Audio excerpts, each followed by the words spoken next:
Hey everybody, it's Jim here, and it makes me so happy to be holding this guitar in my hands because Fender listened. They built the exact guitar I wanted, pretty much spec for spec, in the color I wanted. Unfortunately, it wasn't made for the American market. This is a Japanese model. It's a 2025 late 60s Jaguar in Lake Placid Blue. We're going to be doing this review the old school way. We're going to put this on a bench to begin with, where we'll do a bit of a deep dive, checking out some of the electrical components that come onto this, some of the other specifications about the guitar, as well as the actual thickness at the 1st and the 12th fret, because I know there's a lot of people that can't get their hands on these things that are considering getting one of these that really value that information. Afterwards, we'll be doing a demonstration using the Fender Princeton Reverb amp, and then to wrap things up, I'll give you my thoughts on the entire process and some of the problems. Yeah, you heard me correctly. This is a first. I actually had some problems with this guitar out of the box, but let's get started by putting this thing on the bench.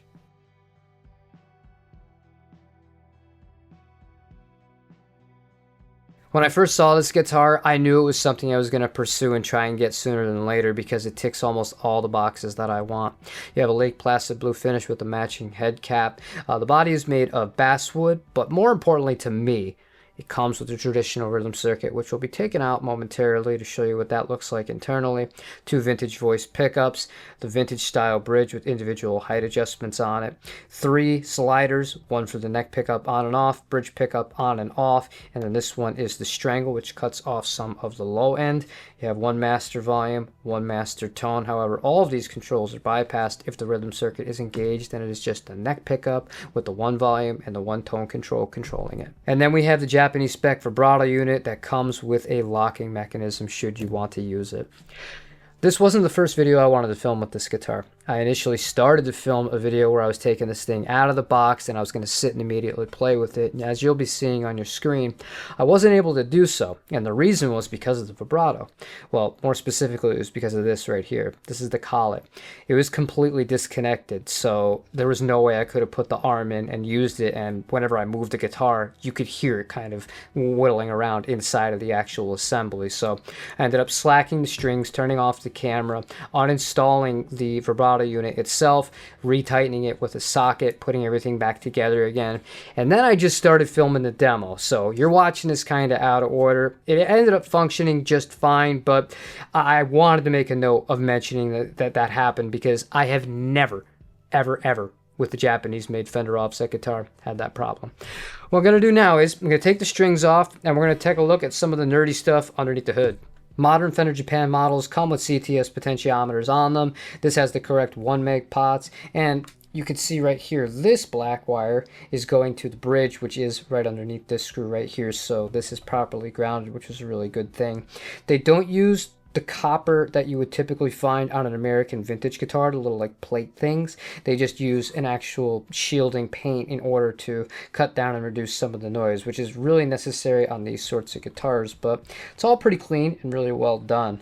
Let's move on now to the rhythm circuit. Now, while the lead circuit comes with the same American spec CTS, the rhythm circuit does not. These are Korean-made potentiometers, which are not what you would find on an American vintage 62, 65, or an American original Jaguar. However, in my experience, they work just fine. And another thing I really just like is everything is really well color coordinated. They're not using cloth braided wire. However, things are really easy to maneuver around with these guitars. And again, you can see the shielding paint inside of that cavity right there. Alrighty. Yep, these are American spec. We got a ground. I'm going to guess that this ground is actually to one of the pickups, and my guess would be to the bridge pickup. This right here is a connection that is coming from the neck pickup and feeding out from the rhythm circuit, where the neck pickup initially is going to connect and then feed back into here so you can turn it on and off. And then this one is actually coming from the bridge pickup itself. There's no other kind of connection point for it. And then this is all tied together here and then sent out via this blue wire, which is going to one of the tone pots, lugs, and then we're feeding the whole thing from there. And this is what a traditional Jaguar looks like with the pick guard off. No extra weight relief or anything like that, which is kind of remarkable since this guitar is extremely light at less than 7.5 pounds. But the main reason I wanted to show you this is because if you wanted to adjust the truss rod on this guitar, I love these little Hosco Japan truss rod wrenches. However, there's no slit on these models, so if you wanted to adjust it, you can't do it this way. You're going to actually have to pull it up and you're gonna have to take the neck off the guitar, do your adjustments, put the neck on, hope you got it right, and go from there. Now on to what I believe is the most important part of any guitar, and to me, it's what makes this guitar really special, and that's the neck. You have a bound rosewood fingerboard here, 22 vintage size frets that I actually prefer on this style of instrument, despite the fact that the radius on this is not 7 1/4, it is the modern 9 1/2. The reason I like vintage frets is because the way I play a lot of old school stuff. I play thumb over and I slide all the time, and I love having the feeling of the actual wood, and this is beautifully dark rosewood on this guitar. With smaller frets, I get more of that as opposed to something like medium jumbos or narrow talls. You have a 40mm bone nut, and the shape of the neck, it's labeled as a U. To me, it just feels like a fuller C. Let's go ahead and get the dimensions at the 1st and the 12th fret. 0.86 at the 1st, 0.93 at the 12th. And of course, the beautiful Lake Placid blue matching head cap to go along with F logo period correct tuners on it. Let's see what it sounds like.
I realize what I'm about to say is probably the kiss of death, because anytime I say I'm going to try and keep things quick, I talk for quite a while, but I promise I'm going to do my best here.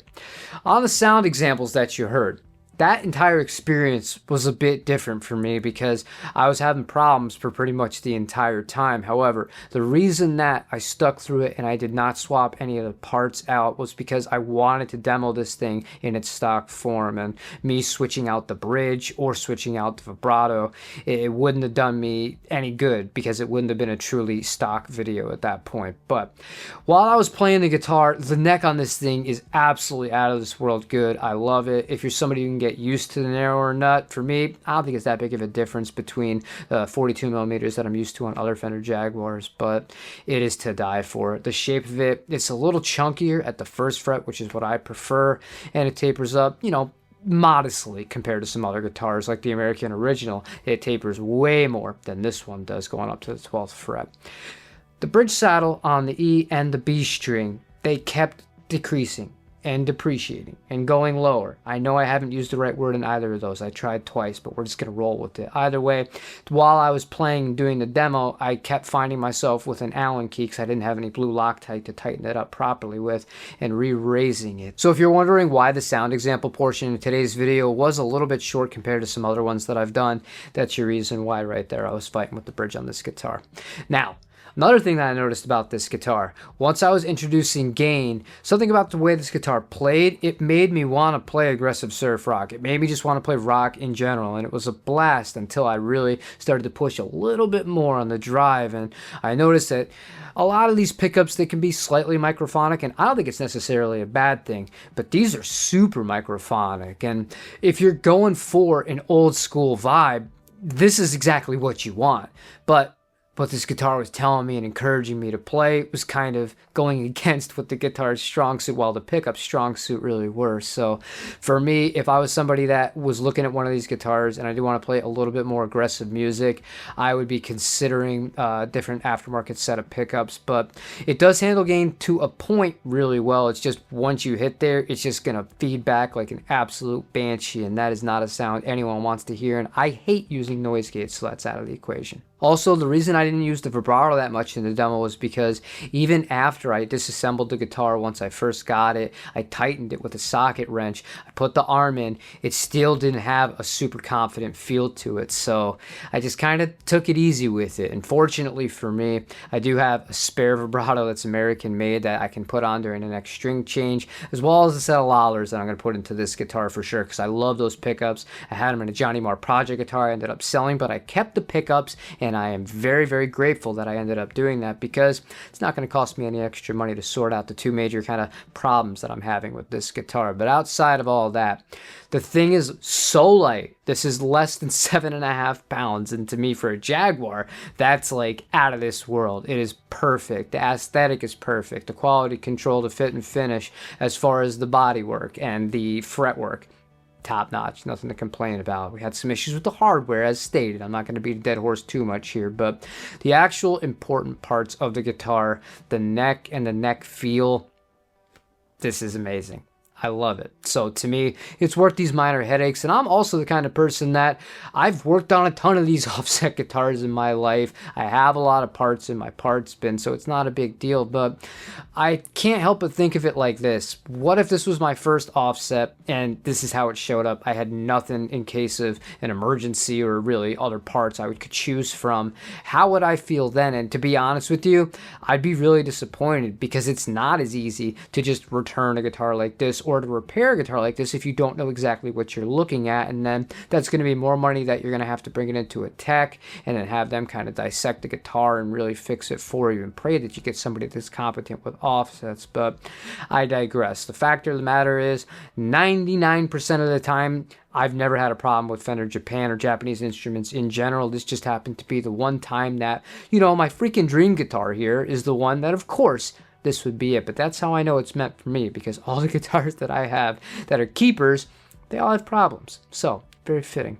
Only other real con I can think of here is the fact that the gig bag, for the millionth time, if you watch any of my other reviews, I always comment on the Fender Japan gig bag. It might as well not come with the gig bag. It's super thin. It's not going to be anything that you're going to want to feel confident bringing out. So investing in either a hard shell case or a nicer kind of deluxe gig bag style, like a mono or something like that, would be advisable if you wanted to take this thing out to gig. But nothing else. No other problems. I'm so happy with this guitar. It's so strange because I just said all these things that I had problems with, but I just don't care because I love the way that the guitar feels. I love the way that the guitar looks. I love what it inspires me to play immediately, and I can fix all this, and I'm going to fix all this once I turn the camera off and I'm done editing. Let me know your thoughts in the comment section down below. And one other thing that I wanted to make a point of saying before I get going though. There will be a lot of people who are interested and disappointed that the first run of these guitars sold out. I do have good news for you. These are being made for, at the very least, the rest of 2025. This is not one of those instances where it's a shop order and only 15 to 20 are made. There's going to be a lot of these available. So if you're patient, you don't have to overspend. They're going to keep making these guitars in both the blue and the black. Keep your eyes out in Japan, and you'll end up saving a lot of money if you can have a little bit of patience. Thank you for watching today's video. Questions, comments, concerns, leave them down below, and I'll see you on the next one. Take it easy, everybody.